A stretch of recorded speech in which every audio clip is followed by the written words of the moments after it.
Баршаңызға қайырлы күн достар, менің каналыма қош келдіңіздер. Бүгін сіздермен осындай қарапайым салаттың рецептімен бөлісемін. Өте оңай жасалу жолы.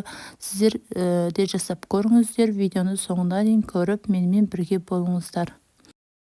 Ең алдыменен бізге салатный лист қажет болады. Оны осылай ұзынша қылып турап алатын боламыз. Қанша мөлшерде қанша кететінін бәрін описанияда жазып кететін боламыз. Сол жерден көріп жасасаңыздар болады. Қызанағымызды да осылай ұзынша қылып турап аламыз. Жасалу жолы өте оңай және де өте дәмді болып шығады. Сіздер де бір рет болсын жасап көріңіздер. Менің видеом ұнаса лайк басып, комментария жазып, осында қазақша каналдардың дамуына аз да болса өз үлестеріңізді қоса кетіңіздер. Қиярымызды да дәл осылай ұзынша қылып турап аламыз. Видеодағыдай.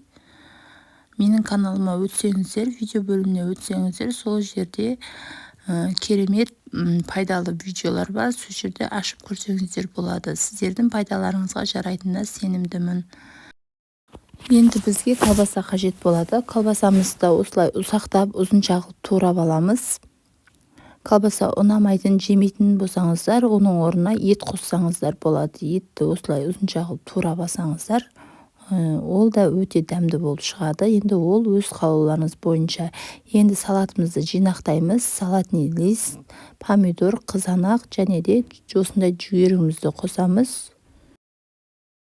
Енді бізге осындай майонез қажет болады. Оны да осылай жақсылап салып, оның үстіне тураған колбасамызды барлығын салып араластыратын боламыз жақсылап.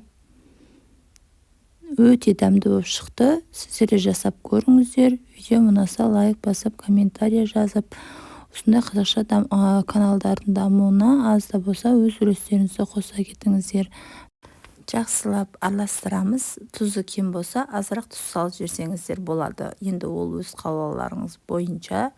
Осылай бәрін жақсылап араластырып болғаннан кейін тәрелкелерімізге осылай орналастырамыз. Өте дәмді болып шықты. Сіздер де жасап көріңіздер. Назарларыңызға көп рахмет. Сау болыңыздар.